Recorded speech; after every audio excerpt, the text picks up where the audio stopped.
सादर नमस्कार।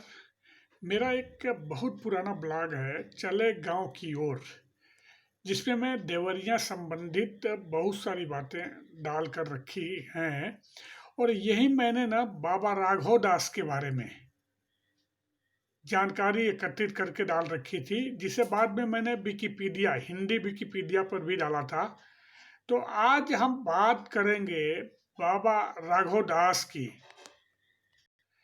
तो संक्षिप्त में मैं अपनी बात रखूंगा, लेकिन कुछ बहुत ही रोचक बातें और विस्मरणीय बातें मैं बाबा राघव दास, महान संत और महान देश प्रेमी के बारे में बताऊंगा। यूं कहूं तो वे एक राष्ट्रभक्त संत थे। तो आज हम बाबा राघव दास के बारे में कुछ रोचक जानकारी देंगे, क्योंकि भारतवासी इनके नाम से पूरी तरह परिचित तो हैं, पर बहुत कम लोग इनके जीवन की कुछ अविस्मरणीय रोचक बातों से परिचित हैं। तो आइए इस महान विभूति को हम नमन कर लेते हैं। तो बाबा राघव दास का जो जन्म है ना, वो 12 दिसंबर 1896 को पुणे यानी महाराष्ट्र में एक संभ्रांत ब्राह्मण परिवार में हुआ था। इनके पिता का नाम श्री सेसप्पा और माता का नाम श्रीमती गीता था। इनके जो पिताजी थे ना, वो एक नामी व्यवसायी थे। तो बाबा राघव दास जी के बचपन का जो नाम था ना, वो राघवेंद्र था। तो राघवेंद्र जी को बचपन में ही अपने परिवार से सदा के लिए अलग होना पड़ा, क्योंकि राघवेंद्र जी का हरा भरा परिवार जो था ना, वो प्लेग जैसी महामारी के चलते, मतलब कि प्रभु को प्यारा हो गया था।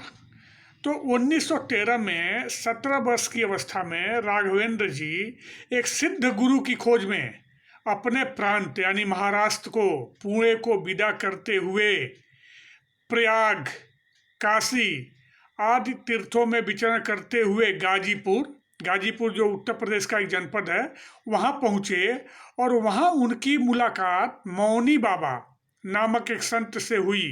अब चूंकि ये महाराष्ट्र के थे और इनको मराठी और अंग्रेजी अच्छी आती थी, तो फिर वहाँ मौनी बाबा ने राघवेंद्र जी को हिंदी सिखाई।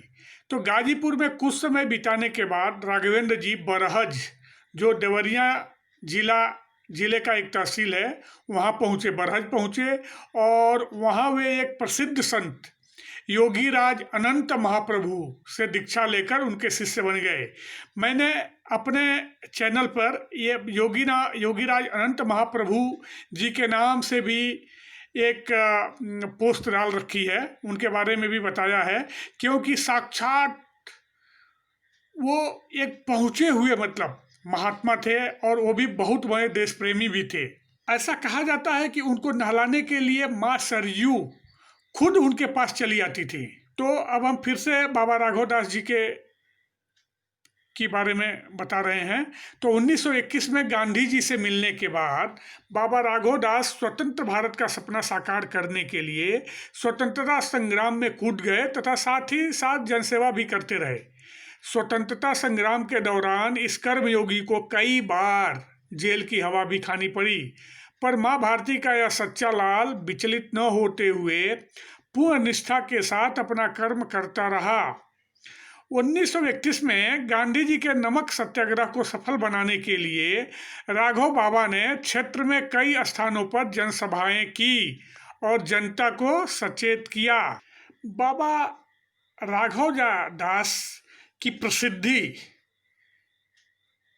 देवरिया की जनता के लिए वो कितने प्रिय थे, इसका अनुमान आप इसी बात से लगा सकते हैं कि 1948 में जब एमएलए यानी विधायक का चुनाव हुआ था, उसमें प्रख्यात शिक्षाविद, समाज सुधारक एवं स्वतंत्रता संग्राम सेनानी आचार्य नरेंद्र देव को बाबा राघव दास ने पराजित कर दिया था, क्योंकि ये देवरियाई जनता के बहुत ही करीब थे। बाबा राघव दास ने अपना सारा जीवन जनता की सेवा में अर्पित कर दिया। उन्होंने कई सारे समाजसेवी संस्थानों की स्थापना की और बहुत सारे समाजसेवी कार्यों की अगुवाई भी किए। अभी आप देख रहे हैं हमारे वहाँ देवरिया में, गोरखपुर में इनके नाम पर बहुत सारे संस्थाएं खुली हुई हैं। तो 15 जनवरी 1958 को माँ भारती का यह सपूत, जनता का सच्चा सेवक, महान मनीषी अपनों से विदा लेकर ब्रह्म में विलीन हो गया।